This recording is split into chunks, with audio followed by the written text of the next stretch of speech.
সব সময় তো অন্যকে নিয়ে ভাবছেন, কখনো কি নিজেকে নিয়ে ভেবেছেন? নিজে কেমন আছি, কোথায় আছি, বা কি করতেছি, কি করার জন্য আসছি, এগুলা কি কখনো চিন্তা করছেন? সব সময় তো শুধু অন্যকে নিয়ে চিন্তা, স্ত্রী, সন্তান, বৃদ্ধ বাবা মা, এদেরকে নিয়ে আসলে এদের চিন্তায় আসলে সময়টা চলে যায়। নিজের জন্য কতটুকু সময় বের করেছেন? নিজে কি করছেন, কখনো কি খেয়াল করে দেখেছেন?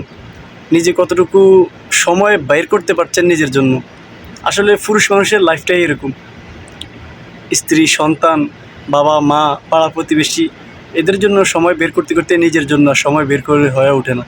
তাই তো সবার আগে দরকার নিজের জন্য সময় বের করা। একটা কথা আছে না, যে নিজেকে ভালোবাসে না সে অন্য কেউ ভালোবাসতে পারে না।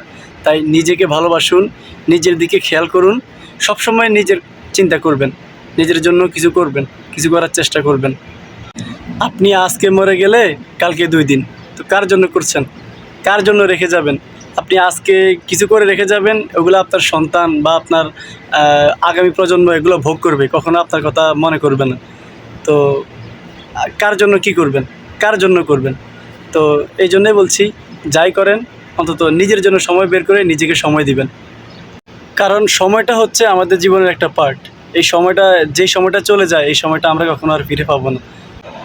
পরে শুধু আমাদের আফসোসই করতে হবে।